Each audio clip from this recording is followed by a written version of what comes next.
kami akan mengunjungi kawasan Casablanca, yaitu salah satu pusat kegiatan ekonomi dan hiburan di Jakarta.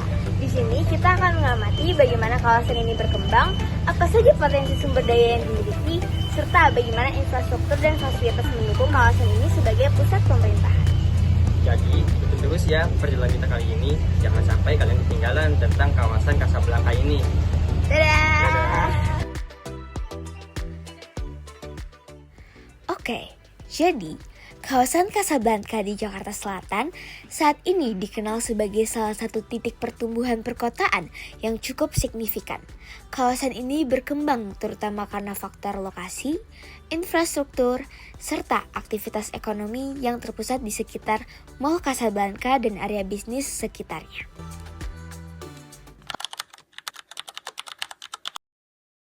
Kelompok kami akan menganalisisnya dari 4 aspek utama. Yang pertama dari potensi sumber daya alamnya. Nah, kawasan Casablanca ini adalah kawasan urban padat yang hampir tidak ada lagi sumber daya alam alami yang bisa menjadi daya dorong pertumbuhan baru, seperti pertanian, kehutanan, atau mineral.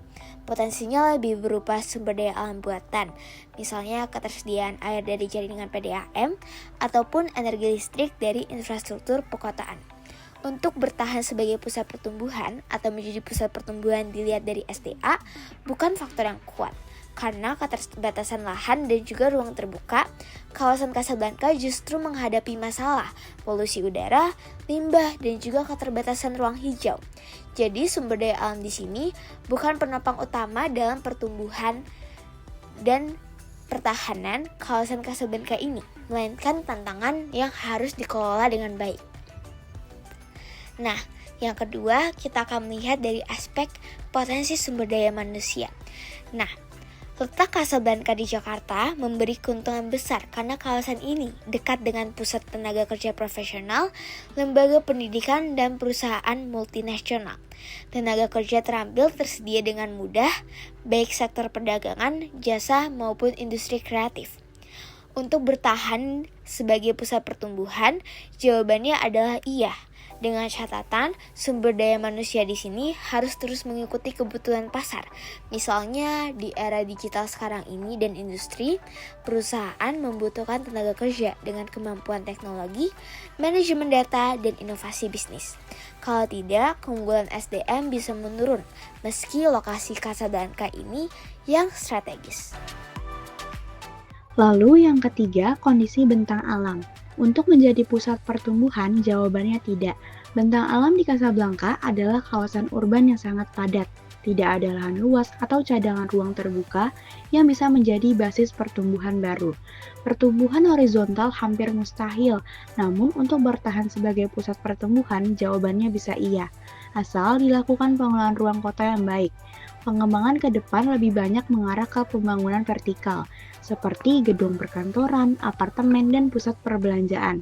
Jika tata ruang dikelola dengan benar, kawasan ini bisa tetap berfungsi efektif meski lahannya terbatas. Dan yang keempat, infrastruktur dan fasilitas. Untuk menjadi pusat pertumbuhan, jawabannya jelas iya. Infrastruktur Casablanca relatif lengkap, seperti ada Mall Kota Casablanca sebagai magnet ekonomi, perkantoran, hotel, rumah sakit, sekolah, hingga akses transportasi seperti MRT dan jalan tol. Fasilitas ini membuat Casablanca kompetitif sebagai pusat bisnis dan hunian.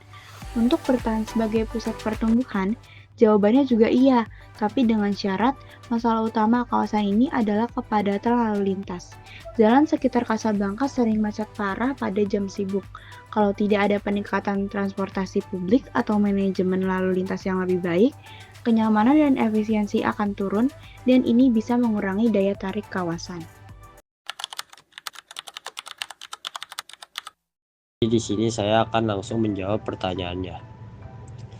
Dampak positif jika Casablanca jadi atau bertahan sebagai pusat pertumbuhan, yang pertama itu ada ekonomi meningkat, banyak lapangan kerja, fasilitas kota makin lengkap, nilai properti dan pajak daerah naik. Dampak negatifnya, macet dan padatnya penduduk, harga sewa naik, risiko gentrifikasi, tekanan pada air, listrik, sampah, polusi dan banjir makin parah, kesenjangan sosial bisa melembar. Mitigasi yang bisa dilakukan yaitu perkuat transportasi massal, tambah ruang hijau dan drainase, sediakan perumahan terjangkau, atur tata ruang dan infrastruktur sesuai kapasitas, libatkan warga dan UMKM lokal. Assalamualaikum warahmatullahi wabarakatuh. Perkenalkan, nama saya Miftahul Taqiyat Wadania. Sekarang saya ini berada di kawasan Casablanca. Dan salah satu tempat terpopulernya yaitu di Mall Casablanca. Mall Casablanca sendiri adalah salah satu sebuah pusat perbelanjaan terbesar di Jakarta Selatan dan juga merupakan bagian dari super blok kota Casablanca yang dikembangkan oleh PT Pakuwon Jati Tebake. Selain pusat pembelanjaan, super blok ini juga mencakup apartemen, gedung perkantoran, dan menjadikan pusat gaya untuk hidup terpadu yang menawarkan tempat untuk berbelanja, makan, hiburan, serta hunian dan investasi. Jadi pertama kami mengidentifikasi masalah inti, yaitu pertama ada kemacetan dan parkir berlebih, polusi udara dan kebinsingan, kenaikan harga sewa, gentrifikasi lokal, drainase dan pengolahan sampah kurang optimal. Dan kami akan membuat tujuan solusi kami adalah agar dapat mengurangi kemacetan puncak, menurunkan emisi kendaraan di kawasan, menjaga akses hunian terjangkau, dan meningkatkan kapasitas drainase dan pengolahan sampah agar kejadian genangan berkurang. Yang pertama, strategi kami ada transportasi berkelanjutan, terapkan zonasi low emission, low traffic zone di jam sibuk, berbayar untuk kendaraan pribadi.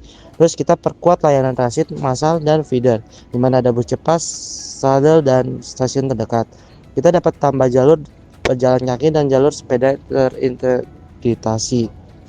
Yang kedua ada pengendalian polusi dan energi, di mana setiap insentif untuk bangunan komersial yang pemasangan sistem pendingin berbasis energi efisien, atap hijau, dan penggunaan panel surya.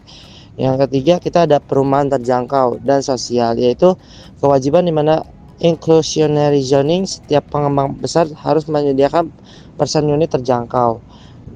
Yang keempat ada pengolahan air dan lingkungan, di mana sistem blue green infrastruktur, bioretesi, permeable pavement, taman resapan untuk mengurangi limpasan, sistem pengolahan sampah terpisah, plus fasilitas composting lokal untuk restoran atau mall. Lalu yang kelima adalah pengaturan tata ruang dan insentif. Batasi ketinggian atau kapasitas parkir yang baru. Berikan juga insentif pajak untuk redevelop gedung lama menjadi ruang publik atau green space. Perjanjian kinerja lingkungan atau environmental performance agreements antara pemerintah daerah dan pengembang. Lalu yang keenam adalah teknologi dan manajemen. Smart traffic management seperti sensor dan sinyal adaptif untuk optimasi arus. Lalu buat juga platform data terbuka untuk memonitoring kualitas udara, lalu lintas, dan ketersediaan transportasi publik. Lalu yang ketujuh adalah partisipasi dan keberlanjutan finansial, bentuk forum warga dan bisnis untuk kodesain solusi. Alokasikan dana CSR, mall atau hotel untuk program lokal. Lalu buat juga skema pembiayaan seperti green bonds, triple P, dan retribusi parkir yang dialokasikan kembali ke infrastruktur lokal. Jadi kesimpulannya adalah kawasan Casablanca bukanlah kawasan yang kaya akan sumber daya alam ataupun ruang terbuka, tetapi mempunyai dua modal yang besar, yaitu sumber daya manusia yang terampil dan juga infrastruktur yang lengkap. Dengan pengelolaan transportasi, lingkungan kota, dan kualitas SDM yang harus ditingkatkan, kawasan ini mungkin lebih bertahan sebagai pusat pertumbuhan daripada menciptakan pertumbuhan baru yang berbasiskan sumber daya alam. Keberlanjutan kawasan Casablanca terus bergantung pada tata ruang yang cerdas, partisipasi warga, dan juga investasi berkelanjutan agar ekonomi maju tanpa mengorbankan kualitas hidup. Itu dia pembahasan kita tentang kawasan Casablanca dan juga potensi masa depannya. Semoga insight-nya bermanfaat untuk kita semua dan semoga kita bertemu lagi di video berikutnya dengan topik yang lebih seru lainnya tentang pembangunan kota. Terima kasih sudah menonton ya teman-teman. Bye bye guys.